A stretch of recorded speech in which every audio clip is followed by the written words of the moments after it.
Volatile anesthetic drug in liquid form which vaporizes to be administered by inhalation. Total intravenous anesthesis. Intravenous anesthesis is a general anesthetic technique that uses a combination of drug and anesthetics, exclusive intravenously with using inhalation drug gas anesthesis.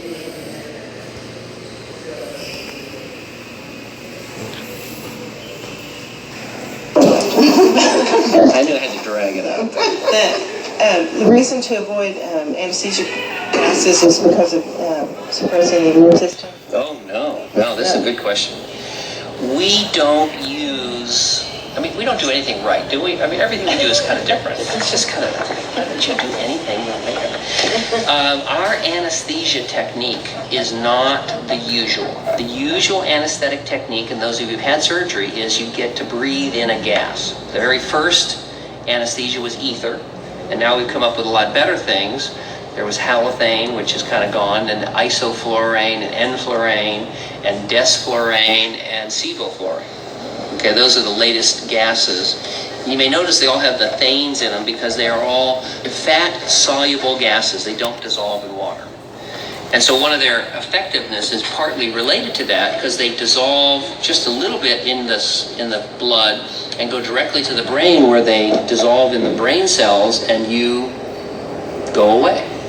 And then as soon as that gas concentration goes down, you come back. So they're really attractive for that feature. But they have two problems. One is very unpleasant and the other is lethal that we don't use them for.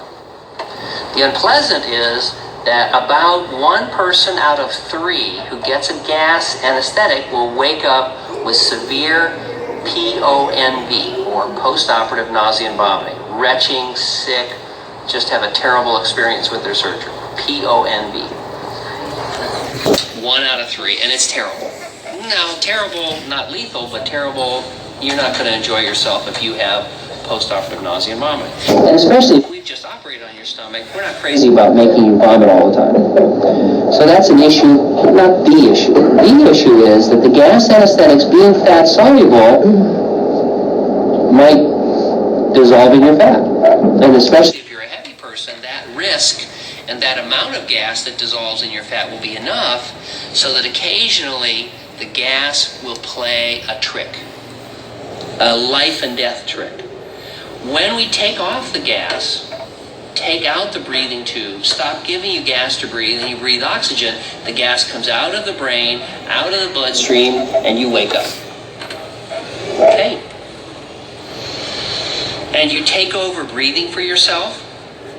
You take over protecting your airway from saliva and gunk in the back of your throat with the normal reflex that closes the airway and the trachea when you swallow saliva and food and things like that.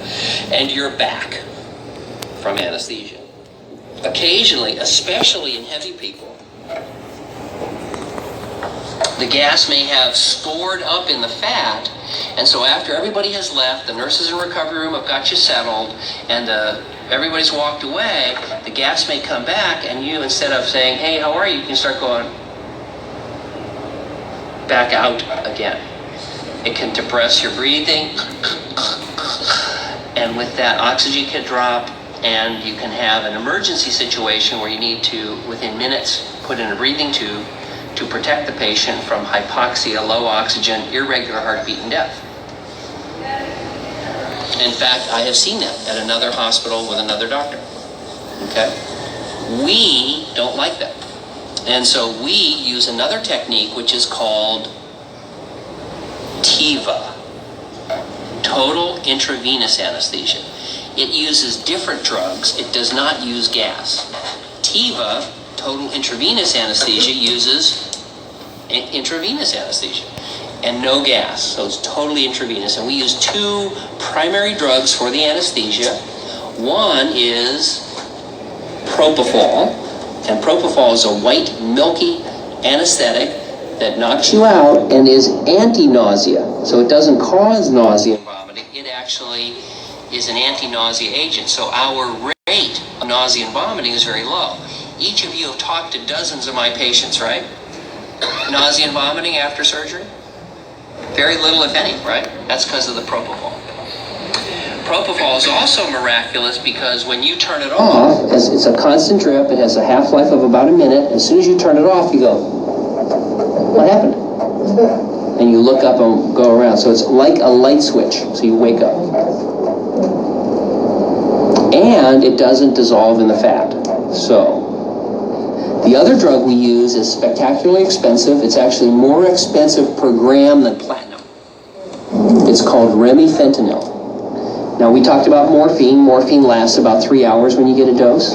There's another drug you know called fentanyl, which lasts about an hour, and remifentanil lasts 1 minute. So while you're asleep and some character is stabbing and crushing and doing all the stuff that I do, we give you remifentanil and propofol. And then at the end of that, we turn both of those off so that there's no narcotics in your system, because narcotics also can depress the respiratory drive. And in a heavy person, that's life and death.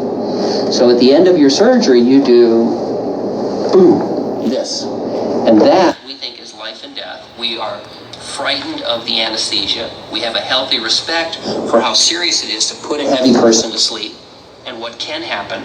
And to protect against all those things, we use Tiva and only Tiva. Now, one of the criticisms in the medical literature has been that they think, in some people's experience, that you have a risk that while you're getting Tiva, the Tiva dose might get too light and you could wake up. We have never had that, and to protect against that, to be doubly cautious, we put on a monitor on your head called BIS. A BIS monitor is an EEG of your brain, and we give you enough propofol so that your BIS shows your brain's asleep, and it allows us to meticulously adjust that to protect you against awareness.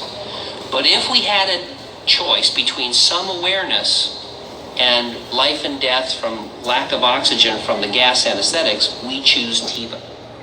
And we need you to agree with that if you want to go ahead with us. We're not willing to use the gas anesthetics. We have had a spectacularly good track record of using the Tiva technique, and that's what we use. See, good question. Whoa, good answer. Yes, great answer. I paid her $5.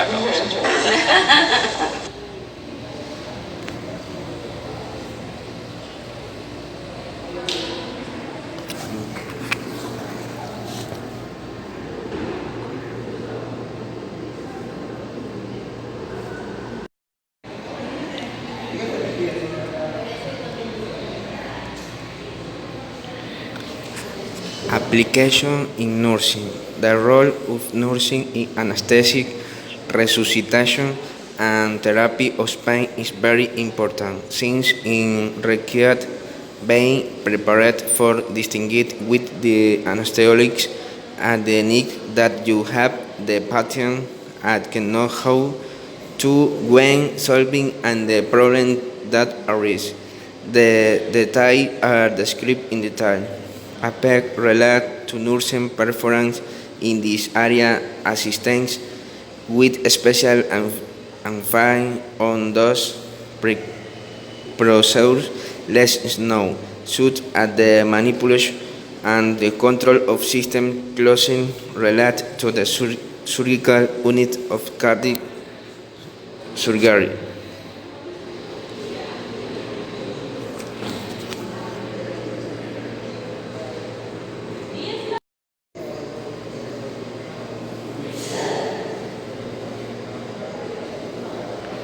As you proceed, help alleviate your patient's apprehension by orienting her to her surroundings. Now, after surgery, you will have some pain. I know. We're going to go ahead and start an IV. It's your responsibility to offer preoperative teaching at each step. Make sure the patient understands what's going on, what will happen after surgery, and what's expected of her. Tell her how her pain will be controlled as she awakens from anesthesia in the post-anesthesia care unit. Explain what kind of post-operative exercises she'll need to perform in order to heal as fully as possible. I see that the surgeon has already been in, Yes, he has. and he signed the informed consents with you. Ensure that the surgeon has obtained informed consent. No, we understand the complaint. Okay.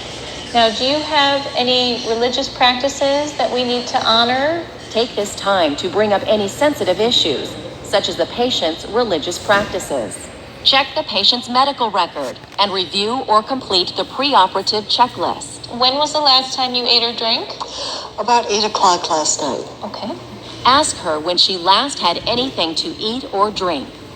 I'm going to go ahead and walk you over to the bathroom so you can change into a gown. Okay? Any other last minute questions? Then ask her to remove all of her clothing, including her undergarments.